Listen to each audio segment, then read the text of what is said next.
É noite no Iraque. No silêncio da madrugada, as luzes de uma pequena vila se apagam. Soldados cercam o terreno.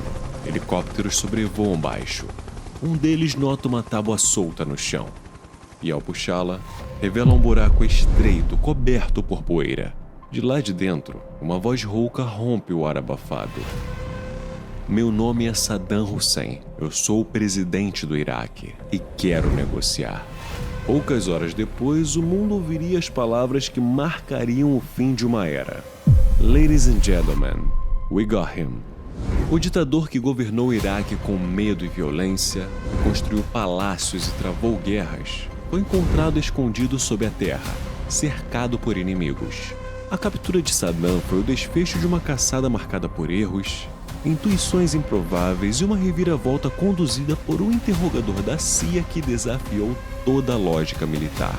Como um dos homens mais vigiados do planeta conseguiu desaparecer por tanto tempo? E o que foi necessário para que um único interrogatório mudasse o rumo de uma guerra? A ascensão do alvo. Antes de ser encontrado em um buraco no interior do Iraque, Saddam Hussein havia sido um dos líderes mais temidos do Oriente Médio. Por mais de 2 décadas, governou o país com brutalidade, eliminando opositores, travando guerras sangrentas e desafiando o Ocidente. Desde o fim da Guerra do Golfo, em 1991, o Iraque vivia sob vigilância internacional. As Nações Unidas haviam imposto sanções e exigido que Saddam abrisse suas bases para inspeções de armas. Ele se recusou repetidas vezes, desafiando as resoluções e provocando os Estados Unidos. Em 2002, o presidente George W. Bush colocou o Iraque no que chamou de Eixo do Mal. Segundo o governo americano, Saddam escondia armas de destruição em massa, um argumento que justificaria a invasão. Meses depois, o vice-presidente Dick Cheney reforçou o alerta. Não há dúvida de que Saddam Hussein possui essas armas. No dia 19 de março de 2003, a coalizão liderada pelos Estados Unidos iniciou a Operação Liberdade Iraquiana. Em poucas semanas, o regime entrou em colapso. Bagdá caiu, e as imagens da estátua de Saddam sendo derrubada por civis e soldados americanos correram o mundo, símbolo do fim de uma era. No entanto, a guerra não acabou ali.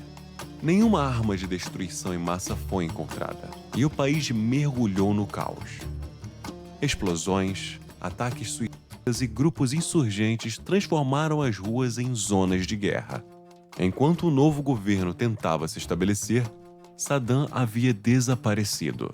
Nenhum satélite, nenhum informante, nenhum radar parecia ser capaz de encontrá-lo. Para os americanos, capturá-lo significava provar que a guerra valia a pena. Acreditavam que, com Saddam nas mãos, a resistência perderia força e o país voltaria ao controle. A partir dali, começou uma busca implacável, conduzida com a esperança de que prender o ditador traria fim ao caos que eles mesmos haviam iniciado. Foi nesse contexto que a inteligência militar dos Estados Unidos criou um trabalho de cartas com os 52 nomes mais procurados do regime: generais, ministros e familiares próximos.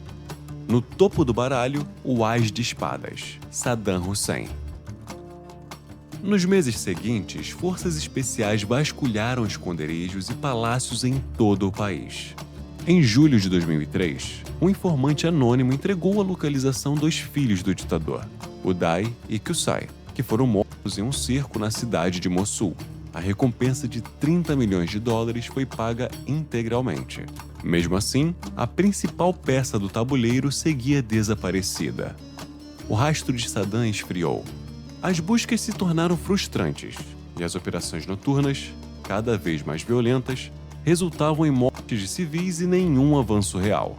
Enquanto o comando americano insistia em perseguir antigos oficiais do regime, um interrogador da CIA começava a perceber algo que todos haviam ignorado. Saddam não se escondia entre os poderosos, mas entre os leais. Era o início de uma mudança radical na estratégia da caçada. Como um simples interrogador conseguira fazer o que exércitos inteiros falharam em alcançar? E quem foram as pessoas que, sem saber, levaram o mundo até o esconderijo do ditador? Como eles o encontraram? O homem que mudaria o rumo da caçada chegou ao Iraque em julho de 2003. Seu nome? Eric Maddox, interrogador da Agência de Inteligência de Defesa dos Estados Unidos, a DIA. Oficialmente, ele seria apenas mais um entre centenas de agentes destacados para o país. Na prática, seria o cérebro por trás da descoberta de Saddam Hussein. Ao contrário de muitos militares que acreditavam que o caminho para o ditador passava pelos altos escalões do antigo regime, Maddox enxergava outra rota. Ele percebeu que os generais e ministros haviam perdido poder após a queda de Bagdá. A influência agora estava nas redes tribais e familiares que sustentavam a lealdade local.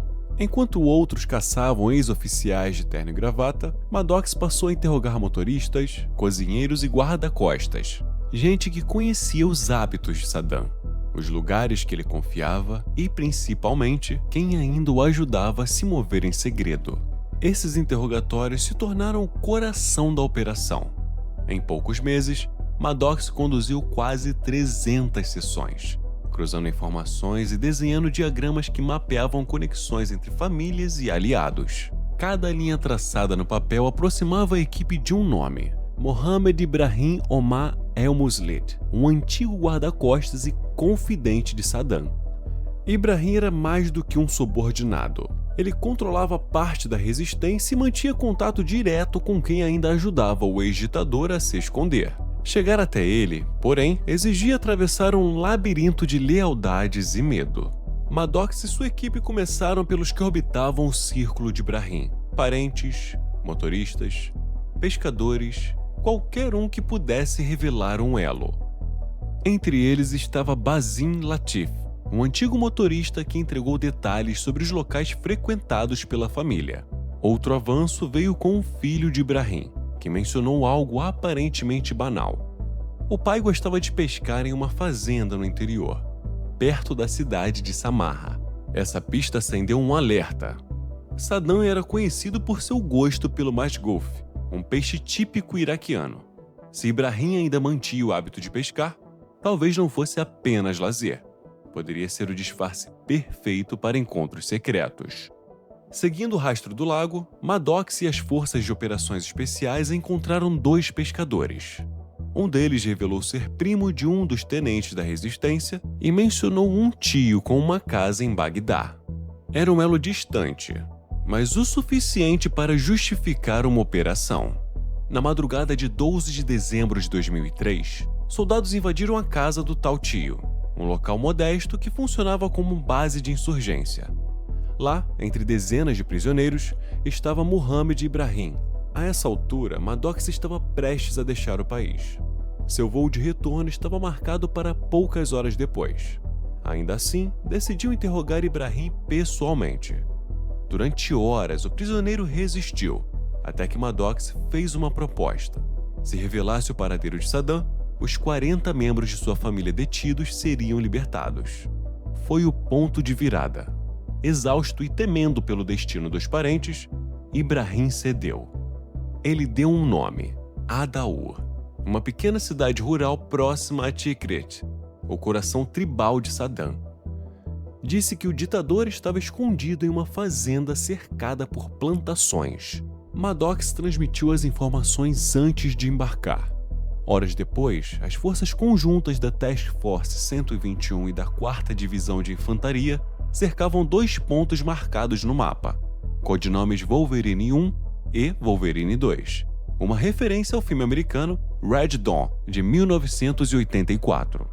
Cerca de 600 soldados participaram da operação.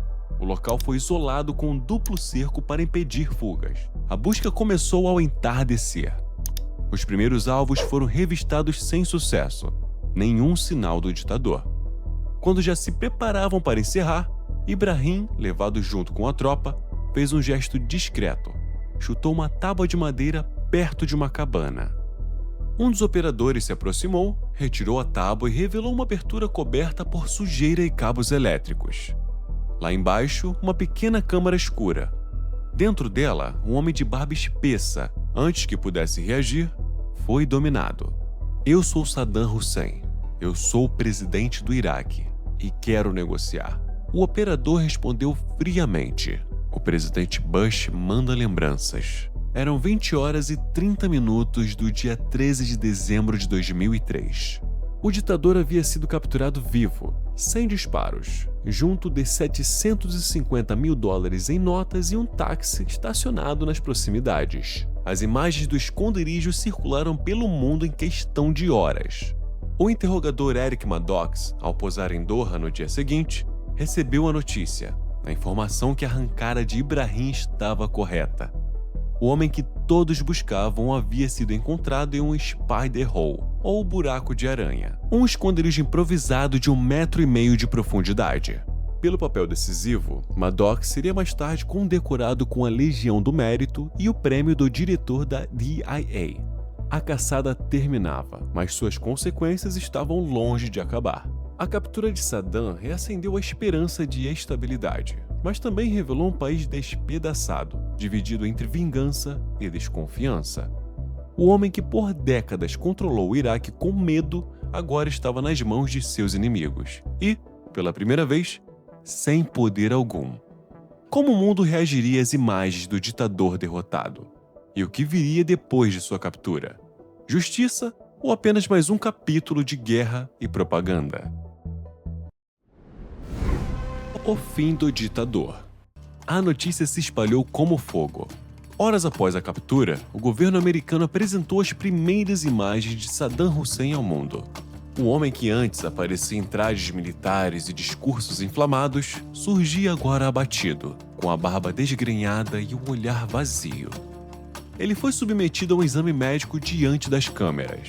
Um soldado verificava seus dentes como se quisesse provar que aquele homem era real. A cena tinha um propósito: mostrar que o ditador estava vivo, mas derrotado. Um gesto pensado para desmontar o mito que ele mesmo havia construído. Logo, os jornalistas foram levados até o esconderijo em Adaur. O pequeno buraco coberto por tábuas se tornou símbolo de queda de um regime que durante décadas controlou o país pelo medo. Para muitos, foi o fim de um pesadelo.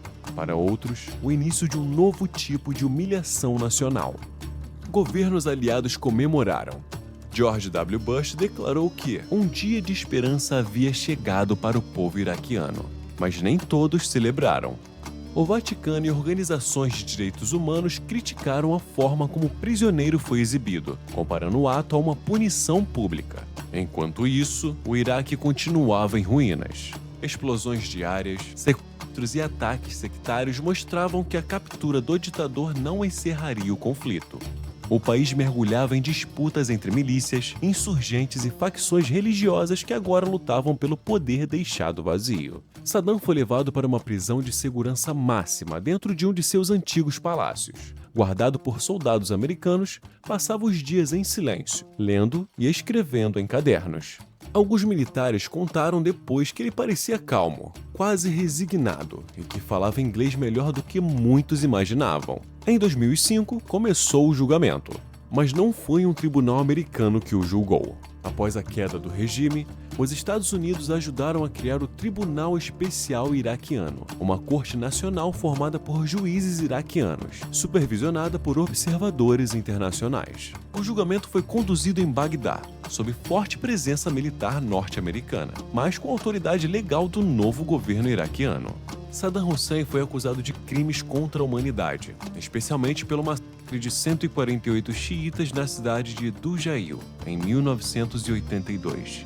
Durante as audiências, tentou se defender politicamente, afirmando que continuava sendo o presidente legítimo do Iraque, mas as evidências e testemunhos eram irrefutáveis. A sentença veio em 2006, pena de por enforcamento. A decisão foi tomada pelos juízes do Tribunal Especial Iraquiano e confirmada pela Suprema Corte do Iraque em dezembro daquele ano. Na madrugada de 30 de dezembro de 2006, o antigo ditador foi entregue pelas forças americanas às autoridades iraquianas. A execução ocorreu em Camp Justice, um centro militar em Bagdá. Testemunhas relataram que Saddam se recusou a usar o capuz, manteve a cabeça erguida e recitou versos religiosos até o último instante. Sua morte, porém, não trouxe a paz prometida. A guerra se arrastou por mais 5 anos, até a retirada final das tropas americanas em 2011. O vácuo deixado por Saddam seria ocupado por novos grupos radicais, e o país continuaria marcado por divisões e desconfiança. O Iraque nunca voltou ao que era, e o mundo aprendeu uma lição amarga. Derrubar um ditador é fácil. Reconstruir um país, não. A caçada terminou, mas a história que ela desencadeou continua ecoando. Porque, no fim, encontrar Saddam Hussein não encerrou a guerra, apenas revelou o quanto ela estava longe de acabar. E você, acha que os Estados Unidos fizeram certo ao tirar Saddam Hussein do poder? Pois o país se livrou da ditadura, mas mergulhou em anos de instabilidade que se propagam até hoje. Deixe sua opinião nos comentários. Curtiu? Então se inscreve e deixa o like, porque o Albertinho tá vindo aí conferir.